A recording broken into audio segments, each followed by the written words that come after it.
नमस्ते, मेरो नाम आयन सोङ भण्डारी हो। म डियर वाक पोखरा स्कुलको कक्षा 1 लोछेमा अध्ययनरत विद्यार्थी हुँ। आज म फलफुलको पिकनिक बालकथा पढ्न गइरहेको छु। यस कथाका लेखक यमुना पराजुली अधिकारी हुनुहुन्छ। कथा यस्तो छ। एलिसाको बारीमा फलफुलको ठुलो बगैँचा थियो।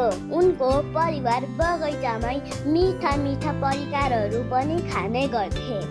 यो देखेर आँपको रुखलाई पनि मानिसहरूले झैँ पिकनिक मनाउन मन लागेछ।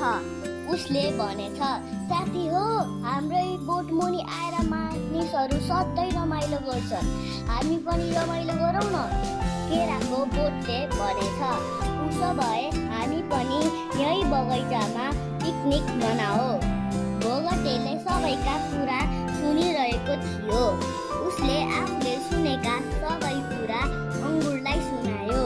सबै फलफुल खुसी भएर पिकनिक जाने योजना बनाउन थालेछन्। सुन्तलाले भनेछ, म सबैलाई रसिलो जुस पिलाउँछु। अङ्गुरले भनेछ, म चाहिँ सबैलाई मेरा गुलिया र मिठा दानाहरू चखाउँछु।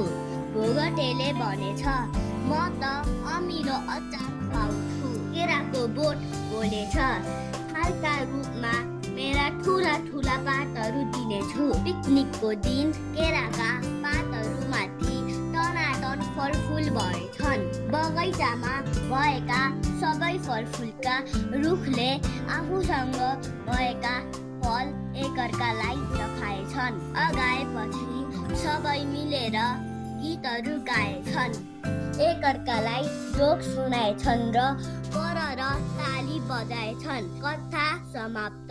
धन्यवाद।